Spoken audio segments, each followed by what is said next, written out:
আসসালামু আলাইকুম। মহান বিজয় দিবসের শুভেচ্ছা জানিয়ে গ্রাউন্ড সিমেন্ট সকালের খবরে আমন্ত্রণ জানাচ্ছি আমি আতকিয়া আদিবা চৌধুরী। আজ ১৬ ডিসেম্বর মহান বিজয় দিবস। শ্রদ্ধা ভালোবাসায় জাতি স্মরণ করছে মহান মুক্তিযুদ্ধে অগণিত বীর শহীদদের। বাংলাদেশ সেনাবাহিনীর আর্টিলারি কোরের ৩১ বার তোপধ্বনির মাধ্যমে বিজয় দিবসের দিনের কর্মসূচি শুরু হয়। বিজয় দিবস উপলক্ষে আজ ভোরে সূর্যোদয়ের সাথে সাথে সাভার জাতীয় স্মৃতিসৌধে ফুল দিয়ে শ্রদ্ধা জানিয়েছেন রাষ্ট্রপতি মোহাম্মদ শাহাবুদ্দিন এবং অন্তর্বর্তীকালীন সরকারের প্রধান উপদেষ্টা অধ্যাপক মোহাম্মদ ইউনুস। প্রথমেই শহীদ বেদিতে পুষ্পস্তবক অর্পণ করেন রাষ্ট্রপতি। ৩ বাহিনীর সমন্বয়ে গঠিত একটি দল এ সময় ৭১-এর বীর শহীদদের প্রতি সশস্ত্র সালাম জানায়। পরে প্রধান উপদেষ্টা ফুল দিয়ে শহীদদের প্রতি শ্রদ্ধার্ঘ্য অর্পণ করেন। সশস্ত্র বাহিনীর সদস্যদের সালাম ও বিউগলের শব্দে শহীদদের প্রতি সম্মান জানানো হয়। পরপর শ্রদ্ধা জানান বাংলাদেশের প্রধান বিচারপতি ডক্টর সৈয়দ রেফাত আহমেদ। বিএনপির কেন্দ্রীয় নেতারা বিপুল সংখ্যক কর্মী সমর্থক সহযোগে শহীদ বেদিতে ফুল দিয়ে মুক্তিযুদ্ধে প্রাণ উৎসর্গকারী বীর শহীদদের প্রতি শ্রদ্ধা জানান। ৭১-এর যে স্বপ্নটা আমাদের ছিল, যে বিশ্বাসটা আমাদের ছিল, যে প্রত্যাশাটা আমাদের ছিল, রাষ্ট্র সেই প্রত্যাশাটা পূরণ করতে পারেনি। তো আমরা আশা করি এই নির্বাচনের মাধ্যমে একটা ভিত্তি স্থাপন হবে, যে ভিত্তিটা গণতন্ত্রকে যেমন সুদৃঢ় করবে, তেমনি জনগণের কাছে সরকারকে জবাবদিহি করতে বাধ্য করবে। যে মুক্তিযুদ্ধ হয়েছিল, সেই মুক্তিযুদ্ধের ফলশ্রুতিতে আমরা এদেশে বাংলাদেশের কোটি কোটি মানুষকে নিয়ে গণতন্ত্র আগামী একটি সুষ্ঠু নিরপেক্ষ নির্বাচনের মাধ্যমে পুনঃপ্রতিষ্ঠিত করব। মুক্তিযুদ্ধের আত্মউৎসর্গকারী বীর শহীদদের প্রতি শ্রদ্ধা জানাতে জাতীয় স্মৃতিসৌধে সমবেত হচ্ছেন বিএনপি, এনসিপি সহ বিভিন্ন রাজনৈতিক দল ও সামাজিক সাংস্কৃতিক সংগঠনের নেতাকর্মী সহ সর্বস্তরের মানুষ। স্মৃতিসৌধ এলাকায় আছেন সিনিয়র করেসপন্ডেন্ট ওবায়দুল্লাহ মামুন।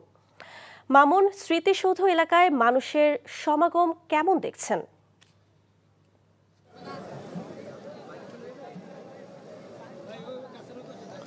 দিবা, মহান বিজয় দিবসের শুভেচ্ছা।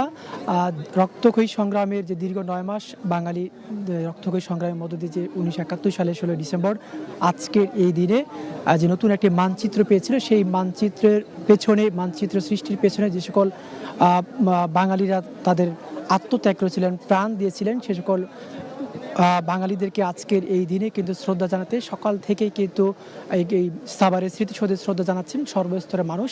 সেই শ্রদ্ধার ঢল কিন্তু এখনো পর্যন্ত রয়েছে, যেটি দুপুর পর্যন্ত গড়াবে। অর্থাৎ সকালে কিন্তু প্রধান উপদেষ্টার এবং রাষ্ট্রপতির প্রথমে শ্রদ্ধা জানিয়েছেন, এরপরে কিন্তু রাজনৈতিক দলগুলো অর্থাৎ বিএনপি সহ অন্যান্য যে রাজনৈতিক দলগুলো আছে তারা কিন্তু তাদের দলীয় নেতাকর্মীদেরকে নিয়ে এখানে শ্রদ্ধা জানিয়েছেন।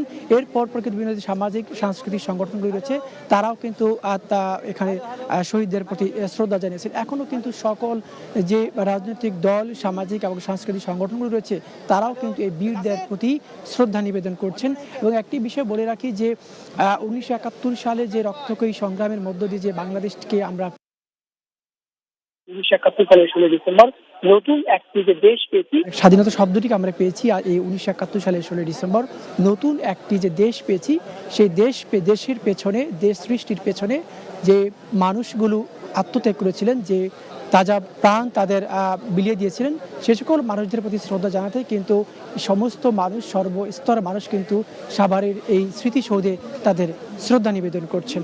এই ছিল আমার কাছ থেকে সাভারের স্মৃতিসৌধের সবশেষ খবর। জানছিলাম জাতীয় স্মৃতিসৌধে শহীদদের প্রতি শ্রদ্ধাঞ্জলির খবর।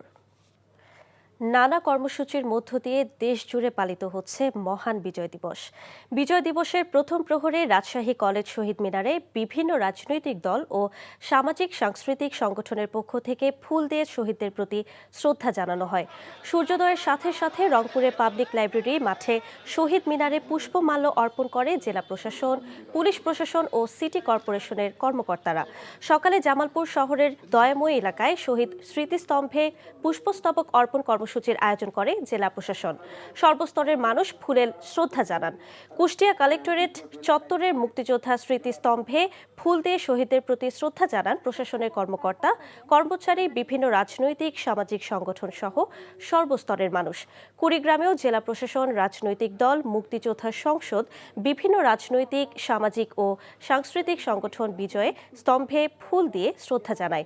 এছাড়াও নওগাঁ, চুয়াডাঙ্গা সহ অন্য সব জেলাতেও নানা উদ্যোগে পালিত হচ্ছে বিজয় দিবস। ইনকিলাব মঞ্চের মুখপাত্র ওসমান হাদিকে হত্যা চেষ্টাকারী ফয়সাল করিমের ঘনিষ্ঠ সহযোগী সন্ত্রাসী কবির ওরফে দাঁত ভাঙা কবিরকে নারায়ণগঞ্জ থেকে গ্রেফতার করেছে র্যাব। সোমবার নারায়ণগঞ্জে ফতুল্লার বক্তাবলী এলাকা থেকে বিশেষ অভিযান চালিয়ে তাকে আটক করা হয়। গ্রেফতারের পর প্রাথমিক জিজ্ঞাসাবাদে তার কাছ থেকে ওসমান হাদির উপর হামলার পরিকল্পনা, বাস্তবায়নের সহযোগিতা এবং এ ঘটনার সঙ্গে জড়িত অন্যান্য সদস্যদের বিষয়ে গুরুত্বপূর্ণ তথ্য পাওয়া গেছে।